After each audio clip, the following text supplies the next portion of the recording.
Amen. Amen. Yeah. Wakey, wakey. Go ahead and take a seat. Don't you just love technology? They're going to be fixing that in a second, so you won't have to just be guessing the words for the whole night. Hey, so like Matt was saying, my name is Jonathan Alexander. I live in Houston. It's great to be here with you guys at the Shrine of the New Cross. Is that what it is? Is that a new name? The New Cross. That's cool. It's new. It's shiny. Cool. It's really great to be here, though, to pray with you guys. Thanks for fighting through traffic, for fighting through the weather. It looks like it's getting a little bit better. And then for fighting the swarms and swarms of mosquitoes that are out there preying upon you all. We're excited to pray with you. We're excited to be here. And if there's one thing that we want to communicate and that we want to get across this evening is that God is so much bigger. And sometimes it's just that simple. Good night. But how, would that be enough if we just had a reminder? God is so much bigger. And as I was praying for tonight, as I was going through it, I was just reminded of this story. It's like one of my favorite stories because it's about me. And it was a few years ago. This girl had moved to town, and I just like fell in love with her. You know, she was really smart, she was funny, but most importantly, she was very, very beautiful. So every time not most importantly, that sounds really shallow, but you guys didn't laugh, so now I'm a jerk. I just remember like one night we were sitting there and we were talking, you know, and she's like doing real talk, you know, and she's talking, and all I can hear is blah, blah. You know, I'm like, yeah, like you're pretty, like I'm so stupid. You're awesome, I'm not awesome, you know? And she's like, don't you think that sounds like fun? And I was like, yeah. And she's like, okay. And so then a few weeks later, I'm at home, and then I get on the door, and I come, it's like 7 o'clock in the morning, which is early for me at this point in my life. I was 23. That was like, what? People are awake at this time? Now I have 2 kids, and it's like, everybody's awake at this time. Grow up, kid. And she's like, hey, are you ready? And I was like, you're so pretty. She's like, all right, well, come on, let's go. And I was like, well, let me go brush my teeth. And I'm brushing my teeth. I'm like, wait, what are we doing today? Like, what do I need to get ready for? And so I walk out of my house, and lo and behold, it's like 12 of our closest friends, and they're like all in cars, and they're like honking their horns. They're like, yeah, you excited? You excited? I'm like, oh, what is happening here? This is crazy. And so I get in the car, and they're driving, and they're looking at me, and they're like, aren't you so nervous? And I was like, nah, man, nah. And in my head, I'm like, I'm so nervous, you know? And they're like, really? You're not nervous? I'm like, no. Why would I be nervous? And they're like, you know, because it's like one of your biggest fears. And I'm like, oh my gosh, are we going to an alien farm? Like, aliens from outer space are like my number one fear. And then like number 2, it's sharks, and it's surely not sharks, you know? And then I just remembered, it all of a sudden hit me. We're going skydiving. I'm like deathly afraid of heights, you know? Like it makes me sick to my stomach. Have you ever like stood on top of something really tall and kind of like peeked over, and it feels like it's like sucking you in and you want to like fall down, you know? That's how I feel like right here, right now. I'm like, oh, you know? And we're going, and now I'm like in my head, Jonathan is freaking out, but out here he's trying to play it cool. Trying to play it real cool. And so we pull up, and it's weird. How many, I know that some of you guys are under 18, so you haven't done, but of those who are over 18, a show of hands, how many of you have gone skydiving before? Hey, I see there's 2 more idiots here with me, so that's good. So we pull up to this place. I don't know what place you went to, right? We pull up to this place, and it's like a skull and crossbones above the thing. I'm like, come on, man, that's not fun. Like, if you know that's like messing with my heart, dude. It's messing with me. And then we like walk in, and it's like another skull and crossbones. I'm like, okay, I get it. Like, I get it. This is really scary, and this is really serious. And they're like, hello, is this your first time? I'm like, and hopefully my only time, you know? And they're like, here, sign this paperwork. And I'm filling it out, and it's like, you can die. You can get seriously hurt. You can do this. Hope you have a good time. And I'm like, what is this? Like, they're just messing with me. And so we sit down, and at this point, like, I'm in full-fledged panic mode, and I'm just like shutting down. So I don't really remember a whole lot. They sit us down and watch a video. It's crazy. And then like, all right, who's ready? And everyone's like, yeah. And then they're like, okay, partner off. And then she like grabs me. She's like, you're with me. And I'm like, yes, I am, you know? And I'm starting to like snap back into it. And we walk outside. And in my head, I'm thinking, okay, maybe it's not so bad. You know, maybe it's like we're all just going to go into the airplane and we'll all be sitting there and then we'll go up real high and they'll open the door and, you know, 2 of us will go out and then we'll scoot up and then the other 2 will go out. No, it's nothing like that. Don't kid yourselves. If you're thinking about going skydiving, it's nothing like that. What came out was like a lawnmower with 2 wings duct taped to it. It's like zung, zung, zung, zung, zung, zung, zung, zung. I'm like, I am not getting on that lawnmower. Like, this is crazy.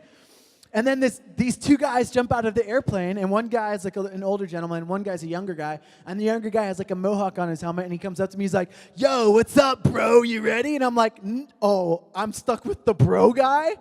Like, my last moments on earth are going to be strapped to the bro guy, 10,000 feet in the air. Like, thanks, God, really funny, you know? And so we get in the plane, and it's not just it's a zoom, zoom, zoom. You do a circle until you finally get to the top and everything's so loud and the lawnmower's door is kind of like falling off and you can't hear anything because the higher you get, the colder it gets and the louder it gets. There's just more and more noise and more noise and more noise. And it's crazy. And all of a sudden the bro guy, he's like strapped on my back, which is super awesome. And he like taps me and he's like, you ready? And I'm like, no. And he's like, okay, let's go. And then he slides the door open and he's like, scoot up to the edge. And so I scoot up to the edge, but it's crazy. He's like, put your foot on the step. And so I'm like reaching out, but it's like the earth and Jonathan's leg, you know? And so I'm just imagining like a plane flying by. They're like, is that guy trying to make the plane go faster? Like, what is he doing? You know? And so I put my leg down and he's like, no, it's under. And it's like, it is. It's like under the plane. And it's like the size of a pencil. So now I'm like hanging on by like the hair of my butt and the guy.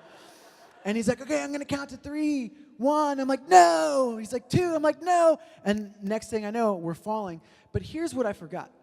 You know, what I forgot was they tell you in the video that if it's your first time, some people, what happens is as they're falling, it takes their brain a little while to catch up. So it takes their brain a little bit because there's so much happening and it's happening so fast. It takes you literally, your brain kind of shuts off and like reboots. It's like starting a computer up again. It takes a few minutes. So it takes 10 seconds. And when you're in free fall, you're not in free fall for very long. So I forgot this, and now we're falling, and it's like 7 Mississippi, 8 Mississippi, 9 Mississippi. I'm screaming like a little girl, 9,000 feet in the air with the bro on my back with the mohawk going, yeah! You know?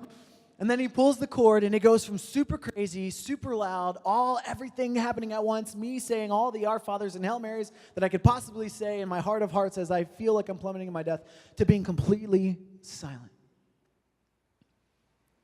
To being completely silent. Completely still.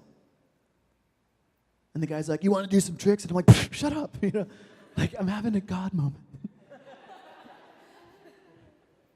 And it really was. Like for me, it was like one of those moments that I thought, did you get it? You got it? No.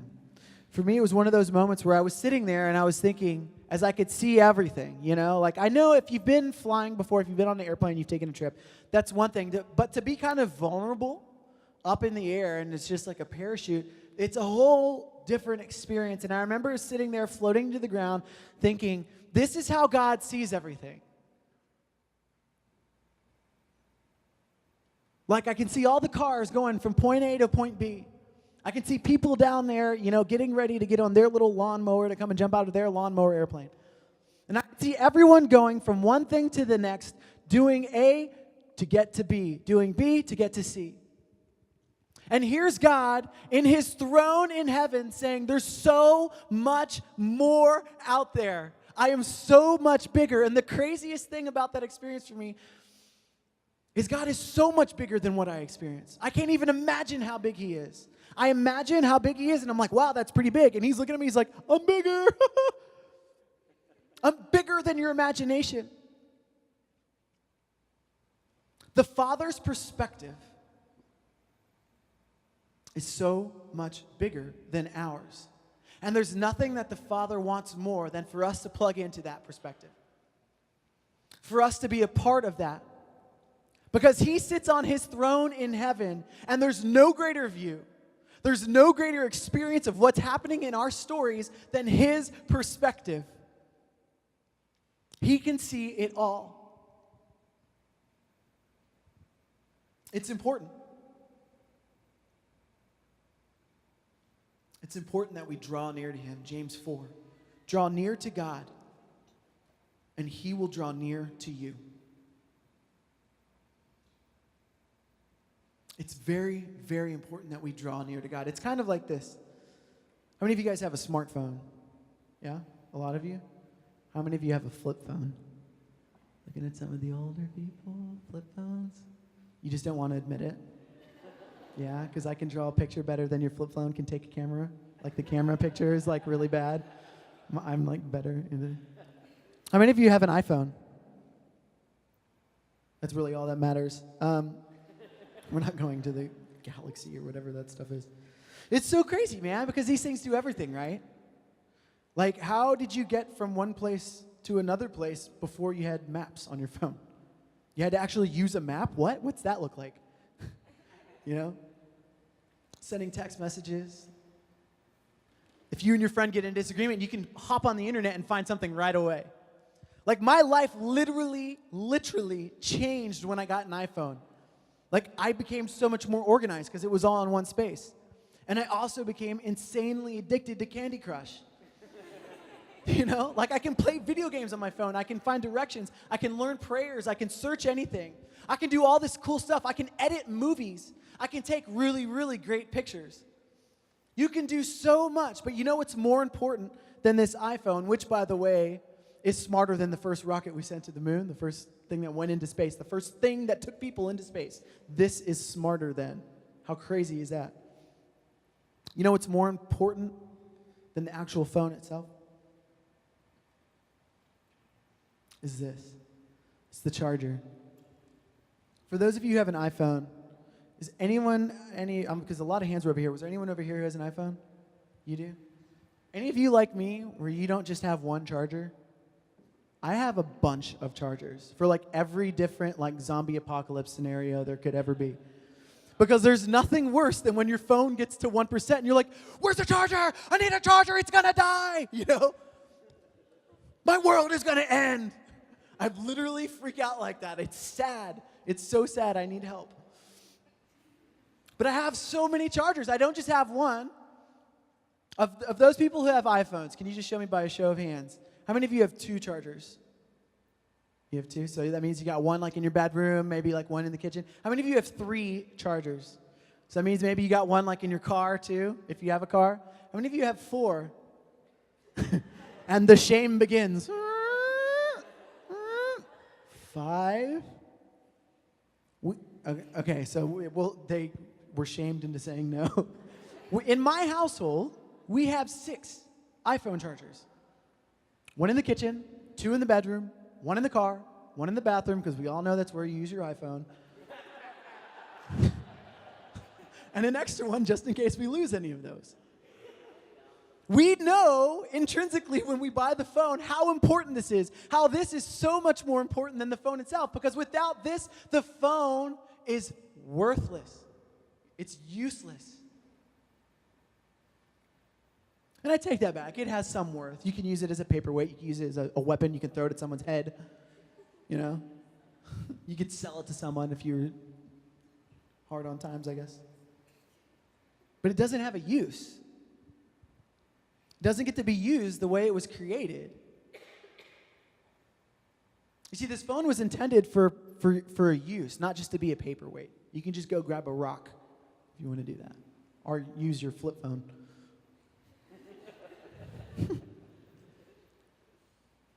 The funny thing is that I know that I'm not as smart as this phone. I know that I'm not as smart as the phone. But because I'm plugged into the Father, because I'm plugged in, I know that I'm worth more.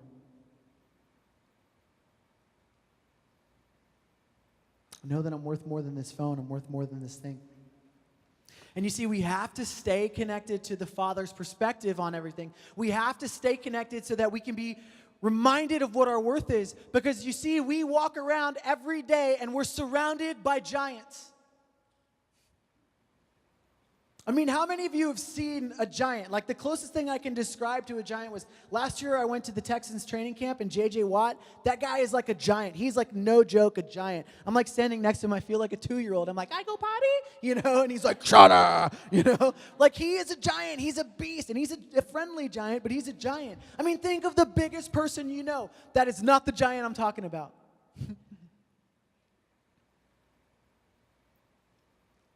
I have a feeling that when I say those words to a congregation, I say we're walking around and we're surrounded by giants. I have a feeling a lot of us, our minds automatically go to some of our biggest giants, our biggest struggles.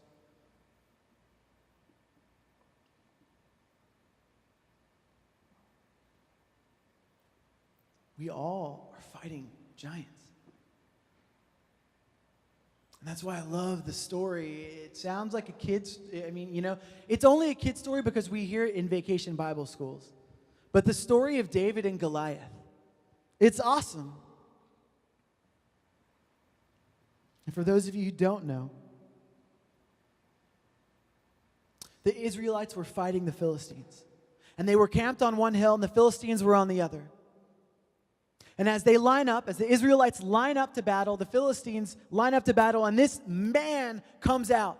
And he's the biggest man you've ever seen. And even reading the description, he's got a guy holding his shield. His armor weighs over 125 pounds if you do the conversion. This man is big. He comes out and he looks at the Israelites and he says, why are you even lining up? Just send your best fighter, and if he beats me and kills me, then we will be subjected to you. But if I beat him and kill him, you're subjected to me. And that's often, it's just a little pause. That's often the way it works with giants, right? There's no middle ground. There's no middle ground with our giants. We often try and reason with giants. We often try and talk, or we might get into a fight and then try and back off. No, I'm just kidding. And he's all in. If I beat and kill you, or if you beat and kill me. And Scripture makes a very, very important distinction when you read that story. He's not just the biggest guy with like the most awesome armor and awesome like killing weapons. He is their champion. He's been tested. 27-0, coming out at 6'9", Goliath. He is the man. So not only is his size fearsome, but his reputation is fearsome.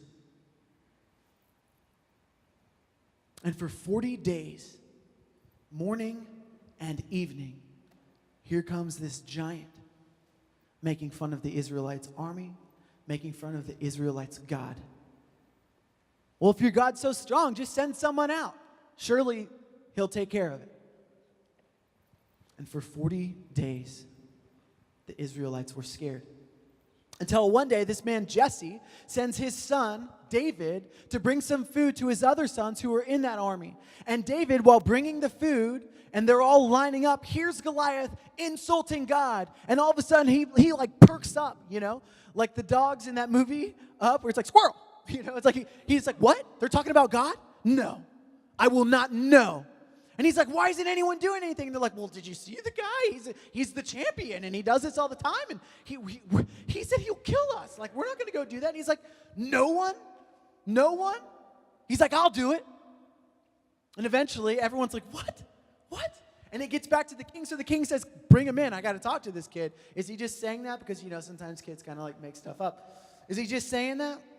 And David says, no. You see, when I was out with the sheep, my father's sheep, and I was tending the flock, this bear came up and took one of my sheep. And by the grace of God, I went and rescued my sheep and killed that bear. And Saul's like, whoa. He's like, no, that's not it. You see, one time, there was this lion that came and took my sheep. And by the grace of God who went before me, I was able to defeat that lion with my bare hands. And Saul's like, whoa. That's one heck of a resume. And David says, by the grace of God, I will go forth and I will beat this man. And Saul's like, I'm in, baby. You sold me. Here you go. Here you go. And he starts trying to put his armor on David. And David's looking at it, and he's feeling the weight of it, and he's feeling the sword. And he's like, this isn't going to do. And this is the interesting thing. Most of us know how it ends. David goes out, and he, throws the rock, and it hits Goliath in the head, and he's dead. And everyone's like, yes. But here's the thing. A lot of times we're taught, and we think that we're David.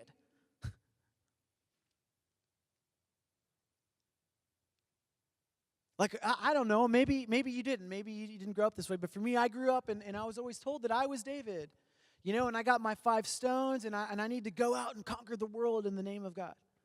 And then I can beat any giant that faces me. And the reality is, if any of you have ever tried to go toe-to-toe, face-to-face with your giants, how often have you been able to beat your giants?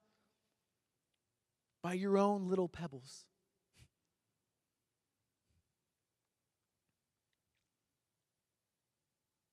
It's a great message. But I think at some point we need to grow up and realize me throwing pebbles at J.J. Watt is only going to make him mad. You see, we are not David. No way. We are Saul.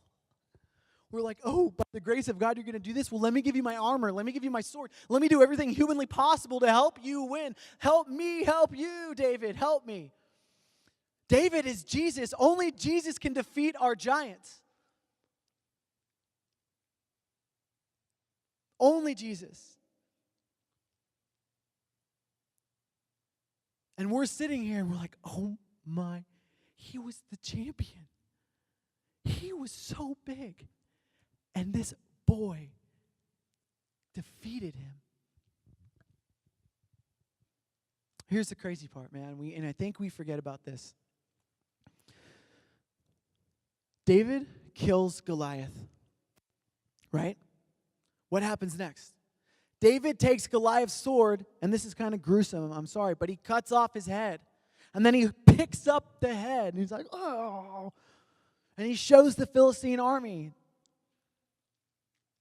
And then he goes to the king, and he walks into the tent of the king. And the king just has to be shocked to see him. And David holds the head, and there the king is looking at the mouth, looking at the head of the giant who's been mocking him and mocking him and mocking him day in and day out. And the king's like, oh my goodness. That's the man that was mocking us. That's the man that was mocking our God. And can you imagine the uproar that came when David kills Goliath? But not just for David, for God. The army's just cheering. Yes, Lord, surely this had to be the Lord, because that was a little boy, and that was a very, very large man. And when we look at it in a human way, there is no way that little boy kills that man 100 times out of 100. God has surely gone before him. And the thing that we need to wake up and see by plugging into the Father's perspective is that we need God to go before us and cut off the head of those giants to show us so that we can show the world. The funny thing about a giant is you can't hide a giant. Could you imagine trying to stuff J.J. Watt in your trunk? Like, come on, dude. No, come on. I got to sneak you in. You can't. And so when we pick up that head and we show our brothers and our sisters and our mothers and our fathers, don't be surprised if they're not surprised. Yeah, I knew. Hey, Mom, I need to sit down. I need to talk to you. Yeah, I know. Hey, son, your mother and I need to talk to you. I knew.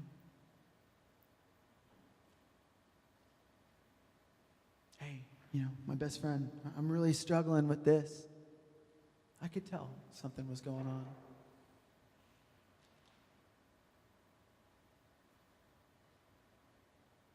You see, we all face giants.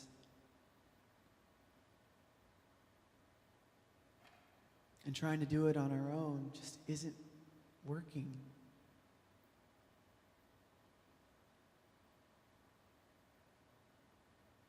Let Jesus go before you.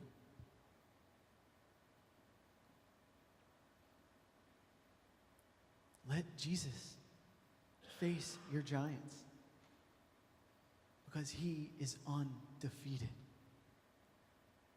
And just when we thought he lost the biggest fight of them all, he rose from the dead and the whole world erupted in joy. Oh my gosh! He is holding the head of death.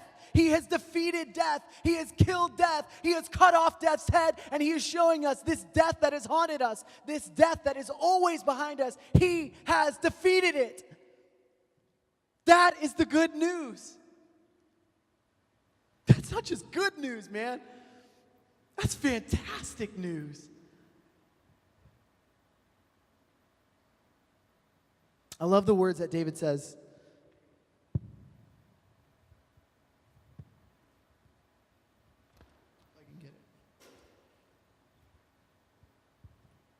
When David goes out there, it's almost like Goliath is shocked.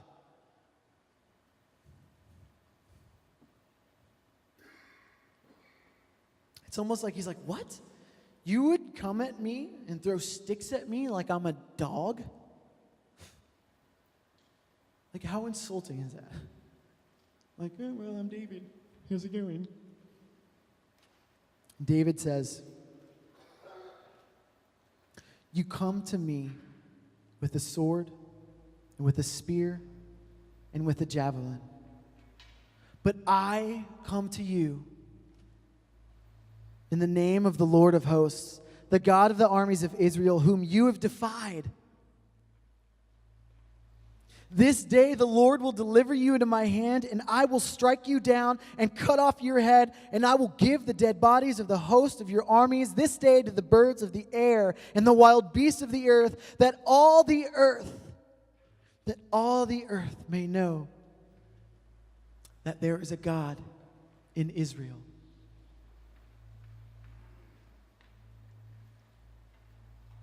The Lord saves not with the sword and spear, for the battle is the Lord's, and he will give you into my hand.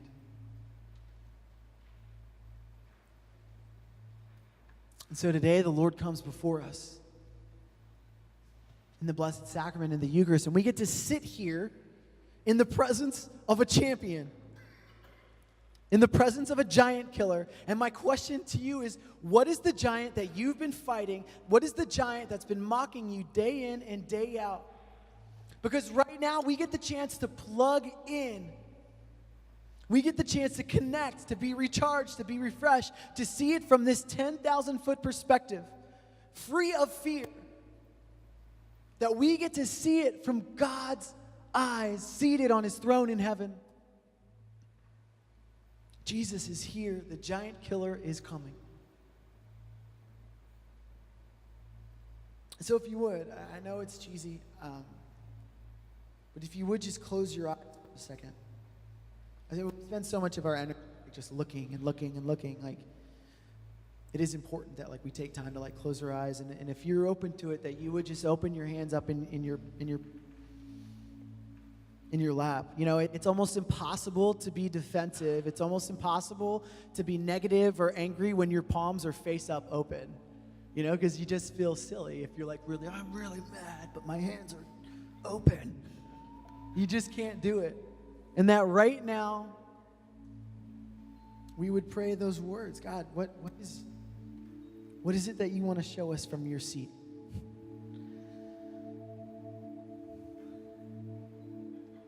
What is that giant that I'm so afraid of everyone seeing? I'm constantly trying to hide. What is that thing that's reaching out to me from that bottle or that computer or those people?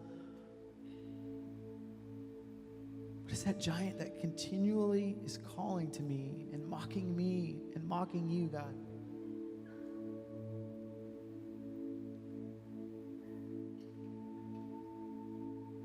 Because God, I need you, Lord. My sword and my armor are not enough. I need you, Lord. Come, Holy Spirit.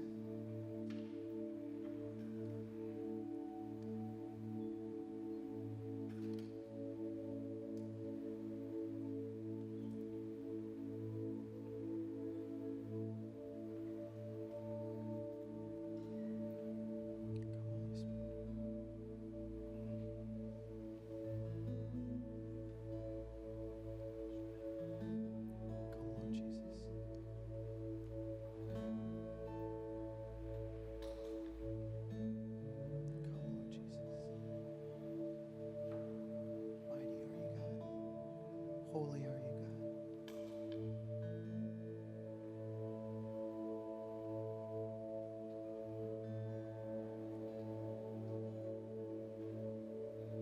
Father, we ask that you would remove those giants from our way to connecting with you.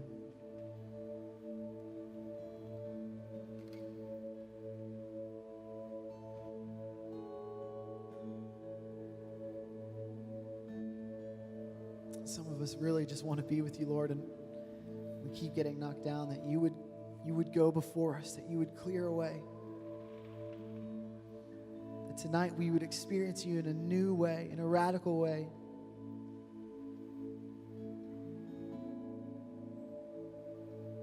That it might be complete freedom, that it might be complete healing, or it might just be a point in the right direction to go, or it might just be a reminder of how much you love us.